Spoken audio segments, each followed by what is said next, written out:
Flash në Top Albania Radio. Informacionet kryesore të ditës. Përshëndetje, këto janë lajmet e orës 16. Përshëndetje. Erion Velia i betet në burg, gjykata e lartë i rrezon rekursin. Kjo gjykatë sot shqyrtoi kërkesën e tij për ndryshimin e masës së ndalimit, por vendosi të mos e marrë parasysh. Kryebashkiaku i shkarkuar i Tiranës mbahet në burg prej 10 shkurtit. Në një tjetër zhvillim, një ditë më parë presidenti i Republikës Bajram Begaj dekretoi datën 9 nëntor për mbajtjen e zgjedhjeve të pjesshme në 6 bashkime, mes tyre Tirana. Ky dekreti i kryetarit të shtetit u botua në fletoren zyrtare. Aksioni i prokurorisë së posaçme në Durrës goditet një grup i strukturuar kriminal që vepronte në gjirin e Lalësit i përfshirë në vrasje me pagesë, në tjetërsim pronash përmes falsifikimit të dokumenteve. Me kërkesë të SPAK-ut, gjykata e posaçme lëshoi 9 urdhër arreste.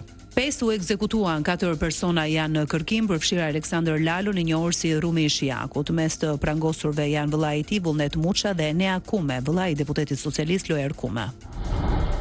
SPAK-u zbardhi ekzekutimin për hakmarrjet e Edmir Bregut më 21 janar 2021 në qytetin e Durrësit. Porositës i vrasjes rezulton Astrita Vdylej, për të cilin u lëshua urdhër arrest e ndodhet në qeli në kuadër të operacionit Revanshi. Vrasjen e Bregut e kishte kërkuar si hakmarrje për nipin e tij, po ashtu në prangara shtetasi Vlash Draçi, e në kërkim është edhe Aldo Avdylej. Një ngjarje e rëndë u regjistrua në gjimnazin Ibrahim Rugova në Kamos. 2 nxënës u plagosën me thikë jashtë ambienteve të shkollës pas një konflikti. Të lënduarit e moshës 16 vjeç u dërguan me urgjencë në spitalin e traumës në kryeqytet. Mësohet se ngjarja u shkaktua nga vetvrasja e një tjetër 16 vjeçare nga Kamza për shkak të bullizmit. Një ngjarje tragjike ka ndodhur këtë të mërkurë në fshatin Shënavlash pranë Durrësit, ku një grua 42 vjeçare ka humbur jetën nga zjarri që përfshiu banesën e saj. Dyshohet se flakët janë shkaktuar nga një shkëndijë elektrike, ndërsa viktima ka ndërruar jetë nga asfiksia me tym. Grupi hetimor po punon për zbardhjen e plotë të rrethanave. Lajmet në internet në adresën www.topalbaniaradio.com. Shqipëria është nën shënjestrën e sulmeve kibernetike të Iranit, por ne kemi mbrojtjen më të mirë në Europë, po i zbrapsim dhe ata nuk arrin ta thyen mbrojtjen tonë kibernetike. Kjo u theksua nga kryeministri Edi Rama sot në Kopenhagen, ku merr pjesë në samitin e 7 të Komunitetit Politik Evropian, krahas liderëve nga Bashkimi Evropian e vende të tjera. Në samitin politik evropian, diskutimi fokusohet në forcimin e Ukrainës, situatën e sigurisë në Europë dhe mënyrat për të përmirësuar stabilitetin e sigurinë e kontinentit në një kontekst gjeopolitik sfidues. Pas seancës plenare zhvillohen diskutime në tryeza të rrumbullakta mbi kërcënimet tradicionale e hibride, sigurinë ekonomike dhe emigracionin. Lajme nga rajoni. Presidenti Vjosa Osmani tas Rusia dhe aleatja e saj Serbia paraqesin kërcënim për Kosovën, duke i bërë thirrje Bashkimit Evropian që të mos e shpërblej Beogradin.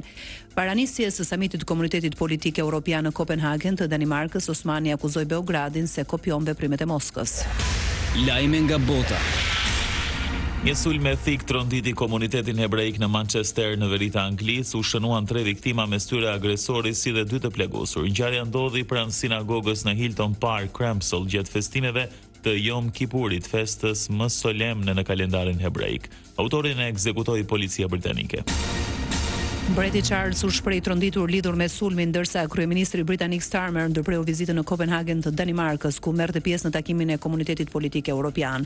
Po ashtu bëhet e ditur se personi që sulmoi mbante me vete një bombë. Ende nuk ka informacione lidhur me identitetin e tij.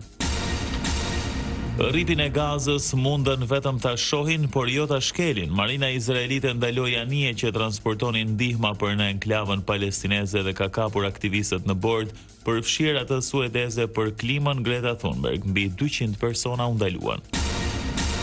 Pas mbylljes së qeverisë federale, Shtëpia e Bardhë paralajmëroi se brenda 2 ditësh priten pushime masive nga puna. Kongresi amerikan dështoi të miratonte planin e ri të financimit, gjë që dje çoi në mbylljen e qeverisë pas gati 7 vitesh.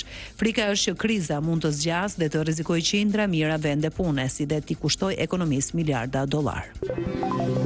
Parashikimi i motit. Edhe orët në vijim, vendi do të vijojë të ndikohet nga kushte atmosferike të paqëndrueshme. Në të gjithë vendin dominon moti i vranët, shoqëruar me rreshje shiu si dhe dëbor në zonën e Alpeve e në relievet malore në verilindje në lartësitë mbi 1000 metra. Temperaturat variojnë nga 4 në 19 gradë Celsius.